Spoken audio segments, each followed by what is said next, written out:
again. So I wanted to talk a little bit about torso and leg proportion because this is one of the absolute keys to knowing how to dress your shape really well. Okay, so women will either have what's called a high hip break or a tapered hip break, and I really want to explain that to you. If you have a tapered hip break, you're like me, this is the widest part of you, top of your thighs. So from the top of my head down to the top of my thighs is long, and it gives me a long torso and short legs.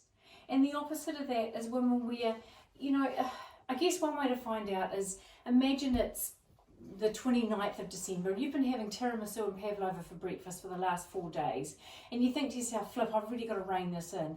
You'll find you're either putting on weight down here or up here.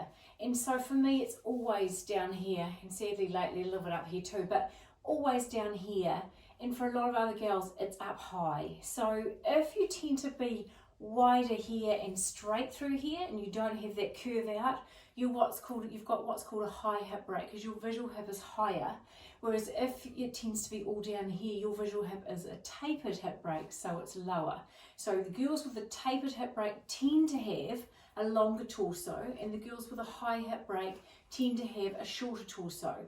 Add into the mix, if you have a shorter torso, you often go boobies, waist, hips really quickly, and there's not a lot of room in there. So you look terrible in things that are cropped or belted because you feel like you just look all boobs and then all tummy.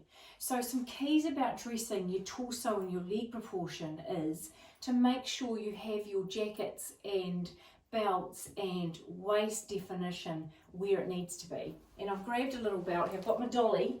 So what I want to show you is, if you are someone like me where you've got your widest point down here at the top of your thighs, if you can, you want to define your waist a little shorter, because then you're saying, this is my top half, look how long my legs are. So you're really elongating your leg that way. If it's the opposite for you and you are high hip breaks, you carry this extra weight, or your hip is here and you're going bust, waist, hip really quickly, you want to add a little bit of length. So you need your things to be slightly longer. So that means things like longer line boyfriend jackets or crop jackets. So a longer line jacket is going to add more length to you. So it's going to come down and elongate your figure.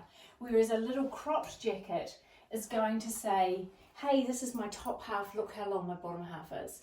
Now, a best jacket that suits absolutely everyone, so if you're not sure, is hip length. So not up here, but here. So you're elongating your torso or you're lifting your torso. So that's a jacket that fits absolutely everyone. And that's a key thing to getting this right. So crop jackets work really well if you've got a long torso, and longer jackets work really well if you've got a short torso.